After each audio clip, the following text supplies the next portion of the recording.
I was standing at the champagne fountain, holding a crystal flute.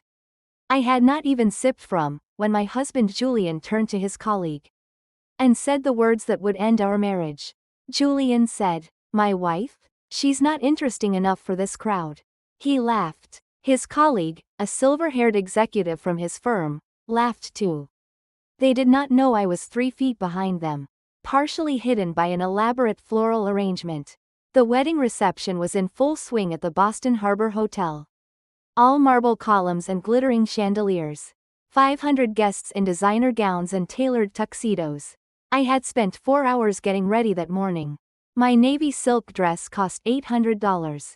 None of it mattered. Julian continued. He said, "Between you and me, David, I'm here solo tonight. Elisa's just pleasant enough, but she doesn't have the spark these events require. No charisma, no networking value." My hands went numb. The champagne flute nearly slipped from my fingers. Around me, Boston's elite mingled and laughed, completely unaware that my entire world had just shattered. I set down my glass very carefully. Then I walked out of that ballroom, through the lobby, past the doorman, and into the cool October air. I did not cry. Not yet. I stood there watching the harbor. The water dark and choppy, and I made myself breathe. That was the moment I decided. I would not be the wife who was not interesting enough. I would not be dismissed. I would become the most interesting thing that ever happened to him. My name is Elisa Mercer. Or at least, it was. I was born Elisa Hartwell in Burlington, Vermont. I moved to Boston at 23 for a job at a prestigious architecture firm. I was a project manager, coordinating designs for commercial buildings across New England. I loved my work. I was good at it. Then I met Julian at a networking mixer in the Seaport District. He was 29, handsome, working in private equity. He pursued me intensely. We got married 11 months later. I was 26. He was 31. I took his last name because it seemed like what you did. Over the next 5 years, I made myself smaller and smaller to fit into his world. I turned down a promotion because Julian needed me at his company dinners. I stopped talking about my projects because his eyes would glaze over. I learned which topics were appropriate and which made me seem too intense. I became pleasant, agreeable, not interesting. Standing on that wharf, I understood something fundamental. I had given up Elisa Hartwell to become Mrs. Julian Mercer. And Julian Mercer did not even find me interesting enough to stand beside at a wedding. That was going to change. Before I share what happened next, if you are listening to this story and finding yourself drawn in, I would love for you to subscribe to this channel. Sometimes we all need to hear that we are not alone. That other people have faced betrayal and found their way through it. Hit that subscribe button, and let's continue this journey together. The morning after the wedding, Julian was already at the kitchen island, scrolling through his phone. I poured myself coffee and kept my voice steady. I said, "Did you enjoy introducing people to Marcus last night?" He looked up briefly. Julian said, "Marcus is great at working a room." Why? I could have confronted him then. But something stopped me. An instinct. Instead, I smiled and asked about his latest deal. He talked for 10 minutes, completely oblivious. When he left for work, I opened my laptop and started a new document. At the top, I typed one word: evidence. Over the next 2 weeks, I watched my husband like a scientist observing a specimen. He came home late 4 nights, claiming client dinners, but details did not match up. He said he ate at Menton on Tuesday, but Menton was closed for a private event that night. He started going to the gym at odd hours. He bought new cologne. His phone was always face down now. I documented everything. On a Thursday afternoon, I met my sister Hannah at a cafe in Cambridge. She had driven down from Burlington with my 5-year-old niece Nora. When I told her what was happening, she gripped my hand hard. Hannah said, "Elisa, you need to prepare for the worst. This sounds like an affair. You need to protect yourself, legally and financially, before you do anything else." She was right. That evening, I opened a new bank account at a credit union. Just checking, in my name only. I deposited $500. It was not much, but it was mine. The first small step toward becoming interesting again. 3 days later, Julian left his phone on the counter while he showered. Notification previews lit up the screen. Messages from a contact listed only as SK. Suggestive phrases visible even in preview mode. I photographed the screen showing the contact name and partial message. Previews with my own phone. Later, through formal discovery during the divorce, the full content of those messages would be revealed. But that day, I had enough to know the truth. I searched for Sloane Kerrigan online. She was everywhere. A lifestyle influencer with 68,000 Instagram followers. Designer handbags. Exclusive restaurants. 29 years old. Blonde. Perfect. And in several recent photos, Julian appeared in the background. Never tagged, but unmistakably there. I found her relationship status buried in an older post. Engaged to Victor Alvarez. So we were both being betrayed. I added his name to my evidence file. Then I allowed myself exactly 5 minutes to cry on the bathroom floor.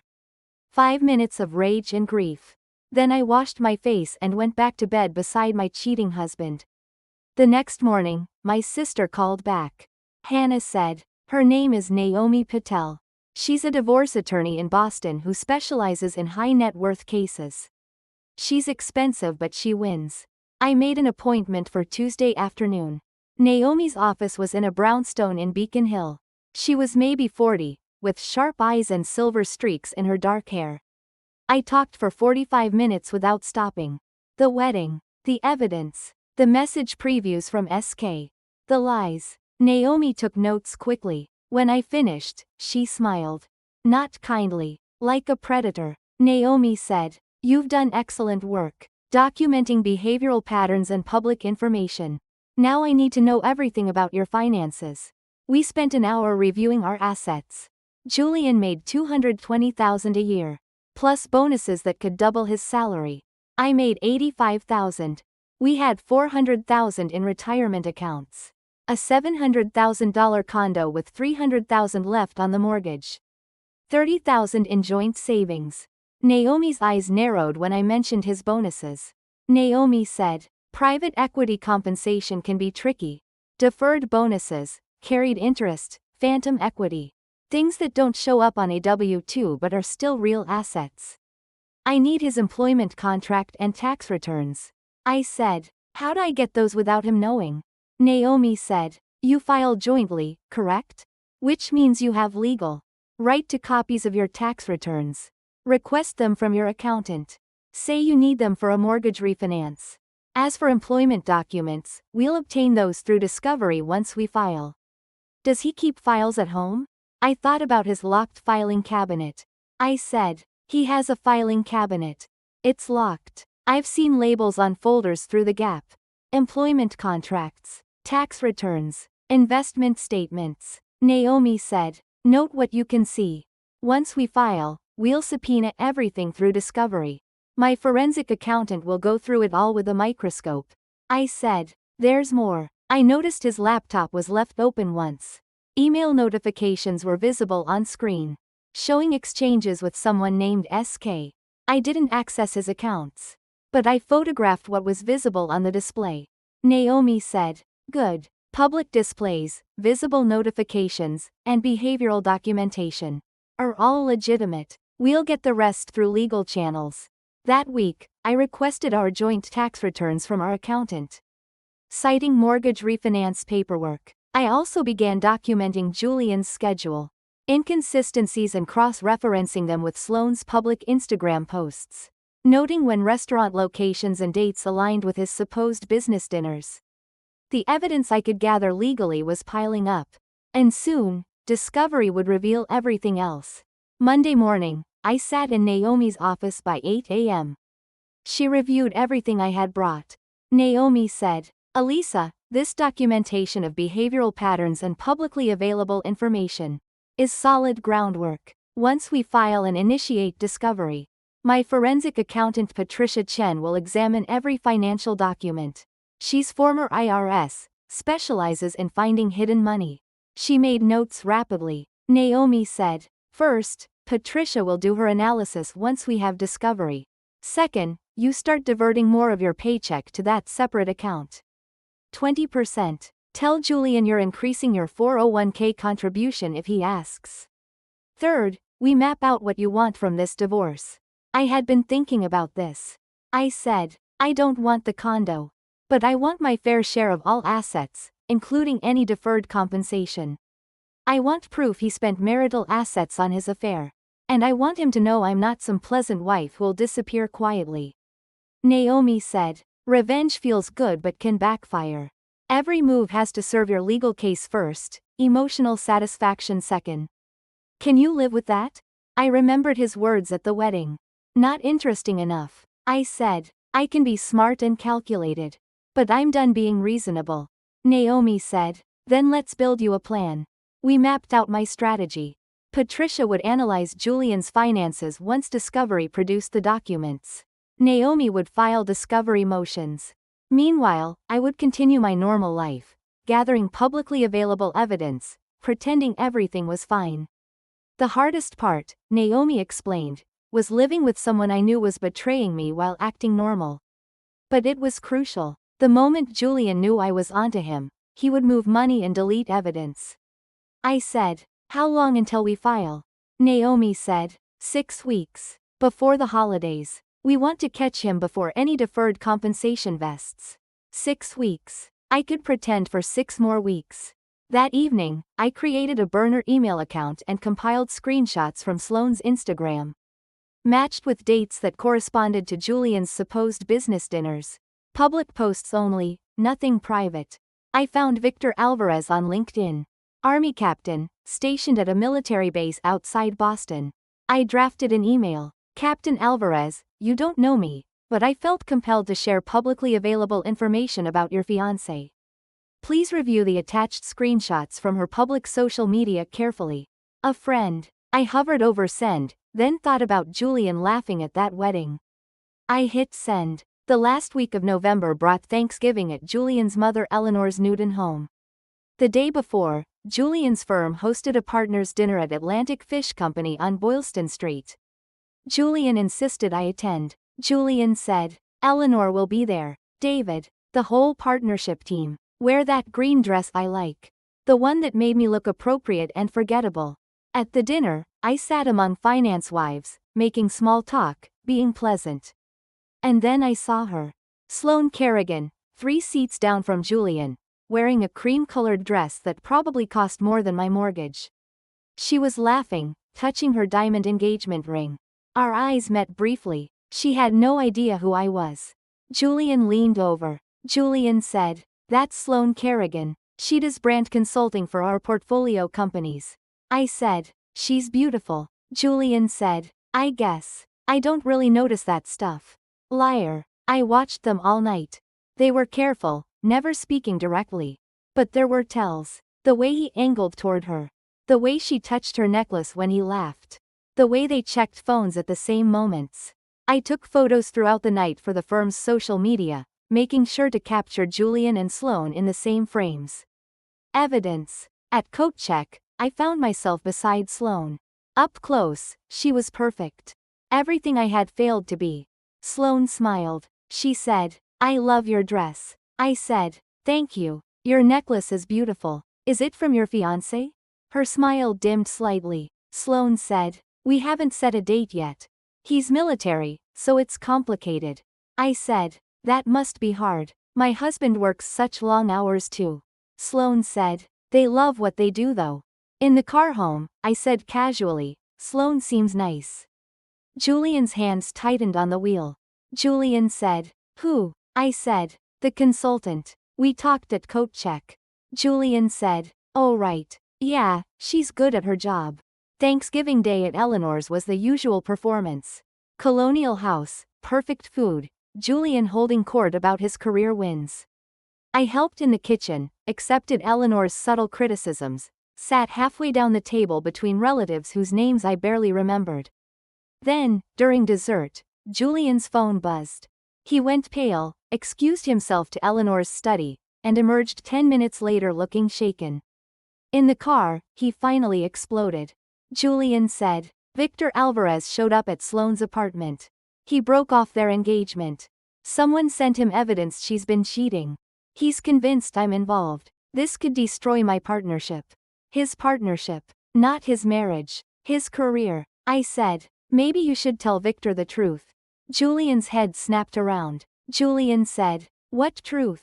There's nothing going on. I let the lie sit there.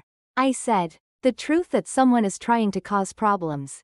Relief flooded his face. We drove home in silence while he panicked about damage control.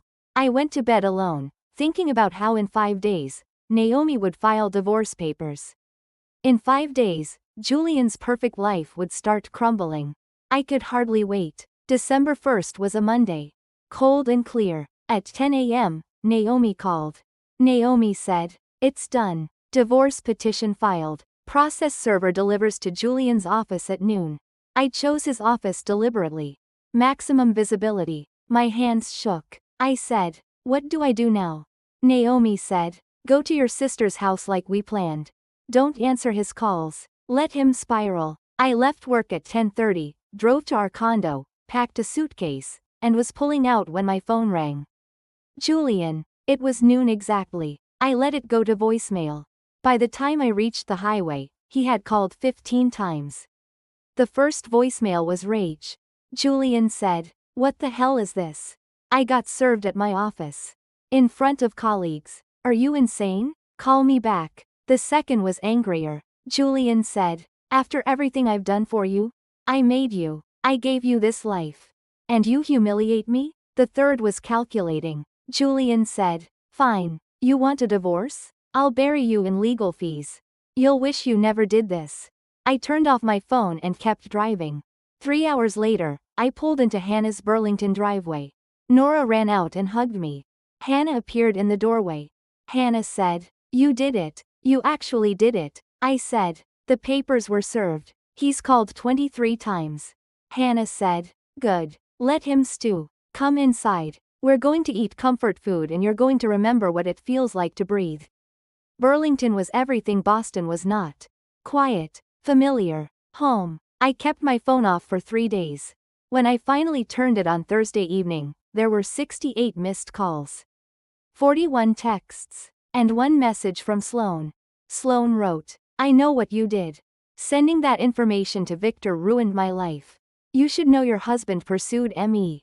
He told me his marriage was over, that you were cold and distant. Maybe ask yourself why he was looking for someone else. I blocked her number. The final voicemail from Julian was the worst. His voice slurred with alcohol at 2 a.m. Julian said, you're not special. You never were. I settled for you because you were safe. Because you worshipped me. Now everyone knows my wife left me. Do you have any idea what you've cost me? I forwarded everything to Naomi. Within days, Julian's lawyer Richard Thornton sent a 50-page response.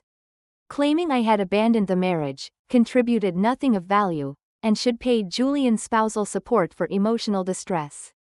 Then someone created a fake social media account in my name, posting bizarre claims that I was mentally unstable and paranoid. Naomi filed for sanctions. The account was deleted within hours. Eleanor called. Eleanor said, Julian says you've accused him of terrible things. I said, did he mention calling me uninteresting at a wedding? The 5-month affair? The secret bank account with $50,000? Silence. Then, Eleanor said, if that's true, I don't know my son at all. I said, maybe you should ask yourself why. I hung up. 5 years of trying to be the perfect daughter-in-law, over in one honest conversation. That night, Naomi emailed. Thornton called. He wants to discuss settlement. I think Eleanor read Julian the Riot Act. We've got him defensive now. The game was changing. And I was winning. My deposition was January 15th. Naomi prepped me for 2 days. Naomi said, Thornton will try to rattle you.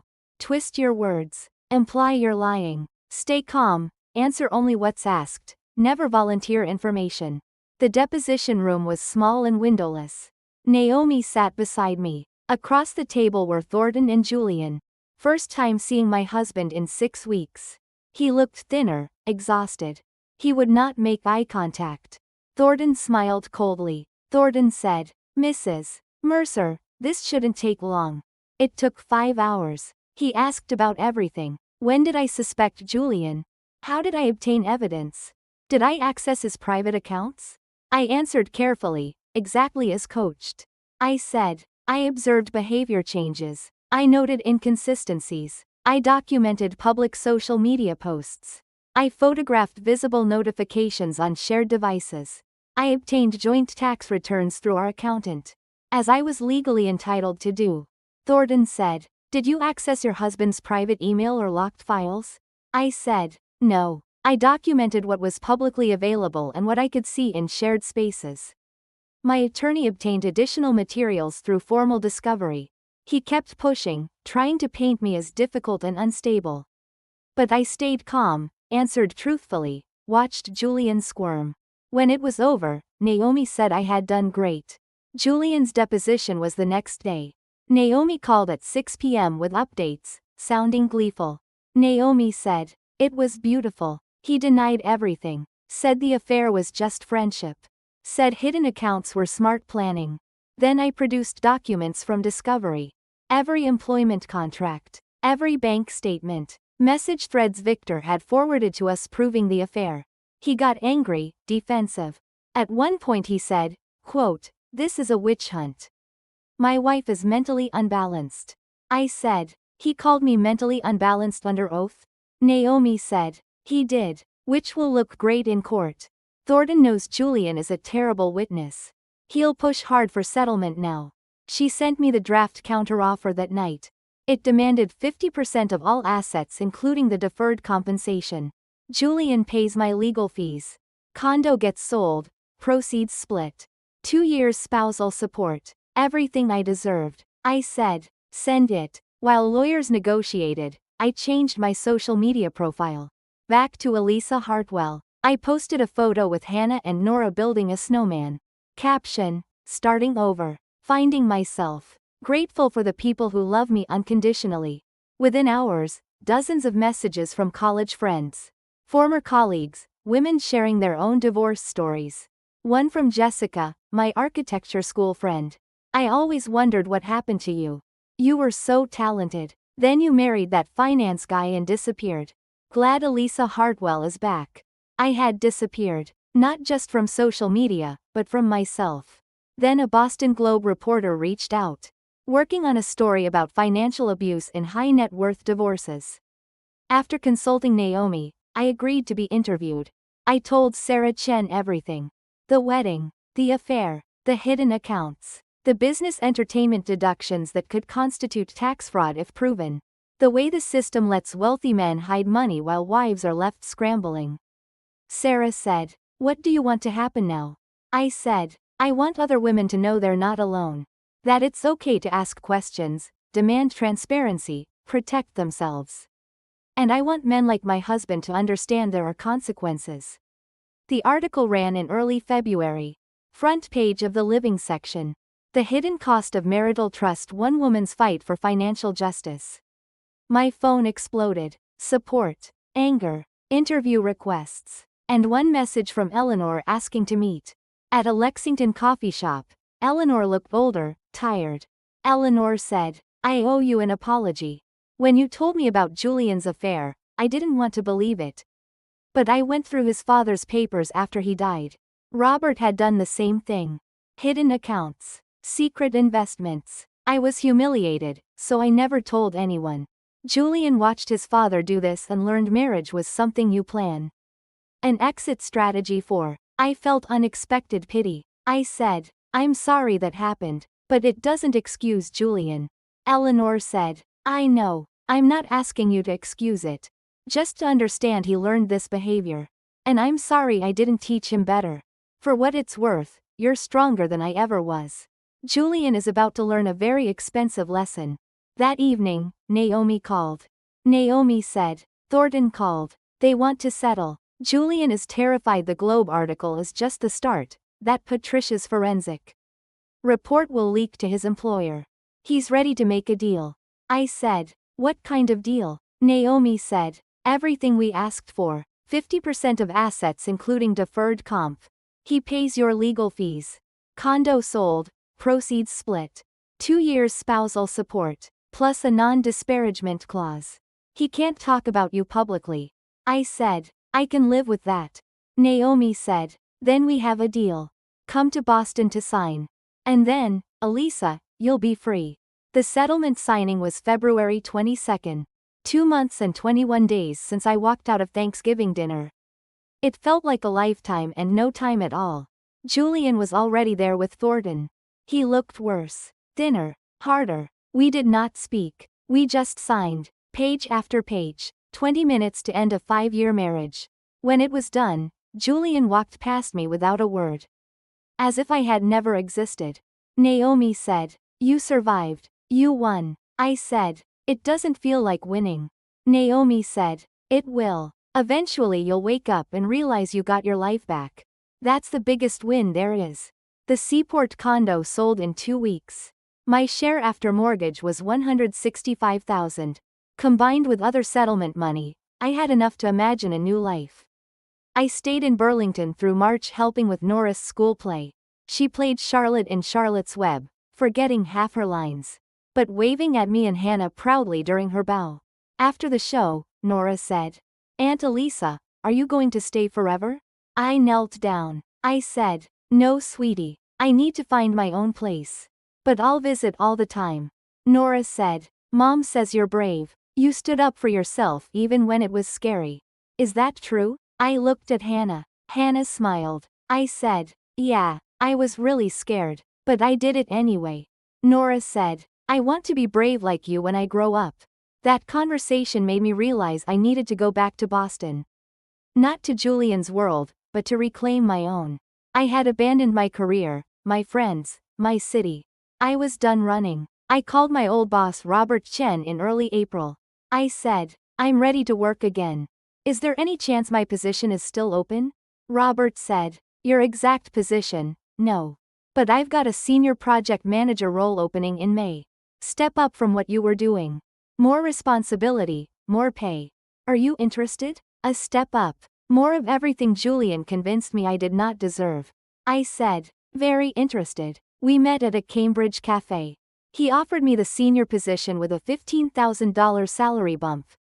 Managing the firm's largest commercial projects, leading a team of 5. Robert said, "You managed complex projects under intense pressure for years, while dealing with personal challenges I didn't know about. You can handle this. The question is, do you believe you can?" Did I believe? Julian spent 5 years convincing me I was not capable. But I was all those things. I always had been. I said, "Yes, I believe I can." I started May 1st. I found a 1-bedroom apartment in Somerville. $1,600 a month, a third of what the Seaport condo cost. But it was mine. Every piece of furniture I bought. Every decision made without consulting anyone. Hannah helped me move in. When everything was set up, we opened wine and sat on my new couch. Hannah said, "Look at you. New job, new place, new life. You did it." The next morning, I walked into the architecture firm wearing clothes I chose, using my maiden name, carrying confidence I rebuilt piece by piece. My team was eager and talented. A woman named Tessa, said, "Robert says you're brilliant at client management." Brilliant. When was the last time anyone called me brilliant? I said, "I'm excited to work with all of you. Let's build something great." Over the next months, I threw myself into work. My first project was a Cambridge mixed-use development. $10 million budget, demanding client. I loved every minute. In June, senior partners called me in. I braced for criticism. Instead, the managing partner said, "Elisa, we're impressed. The Cambridge project is ahead of schedule and under budget. The client requested you for their next development. We'd like to discuss making you a senior associate within the year." Senior associate. Leadership. Everything I turned down years ago. Because Julian needed me at his Wednesday dinners. I said, I'd be honored. That night, alone in my Somerville apartment, I looked at my reflection. The woman staring back had crow's feet from laughing with Nora. Gray hairs she was not planning to dye. Shoulders no longer hunched from trying to disappear. She looked tired, but free, and interesting. I smiled. I said, "Welcome back, Elisa Hartwell. I missed you." September brought a Saturday morning in Harvard Square. Hannah and I were apartment hunting for her move to Cambridge when I saw Sloane Kerrigan alone at a coffee shop. She looked ordinary, tired, human. Our eyes met. She recognized me, started to look away, then stood and walked to our table. Sloane said, "Elisa, can I sit? Just for a minute?" I gestured to the empty chair. Hannah tensed, protective. Sloane said, "I owe you an apology. For everything. For the affair. For that message. For believing Julian when he said your marriage was dead. I was selfish and cruel and I'm sorry. I had imagined this moment 1,000 times. In my head, I was always cutting. But sitting across from her, I just felt tired." I said, "What happened with Victor?" Sloane said, "He broke off the engagement immediately. I haven't heard from him except through lawyers. He's getting married next month. To someone who didn't cheat on him. I lost my brand partnerships too. Companies don't want lifestyle influencers who destroy relationships. My followers dropped by half. I'm working marketing at a tech startup now. Making a third of what I used to make." Hannah said, "Why are you telling us this?" Sloane looked at me. Sloane said, "Because I wanted you to know you weren't wrong. About Julian. About me. About everything. He promised to leave you for me. But the moment divorce papers were filed, he ghosted me completely. Like I never existed." I thought about Julian's pattern. Making people disappear. I said, "He called you the Sloane situation, didn't he?" Sloane nodded, tears falling. Sloane said, "Yeah, I saw it in an email. He called me a situation to manage. Just like you." She stood. Sloane said, "I just wanted to say I'm sorry. And that you were right to leave. And that you're stronger than I ever was." She started to walk away. I said, "Sloane." She turned. I said, "We both believed him when he told us we were special. That was his gift. Making women feel chosen. But we were just convenient. Until we weren't. You're better off without him. We both are." Sloane said, "I hope you're happy, Elisa. You deserve to be." She left. Hannah looked at me. Hannah said, "Are you okay?" I thought about that. I said, "Yeah, I'm okay. She was just another person Julian manipulated. Just like me. And I'm glad I'm not part of that anymore." That evening, I walked along the Charles River alone. Sunset was spectacular, orange and pink reflecting off water. The city hummed with life and possibility. I thought about the past year. The humiliation. The discovery. The divorce. The rebuilding. All necessary. All painful. But all worth it. Because I was Elisa Hartwell again.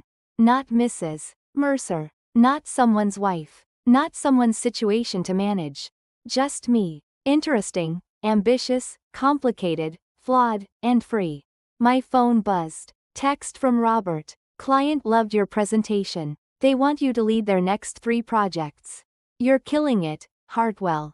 Hartwell. My name. My identity. My life. I kept walking as the sun set over Boston, the city where I had lost and found myself.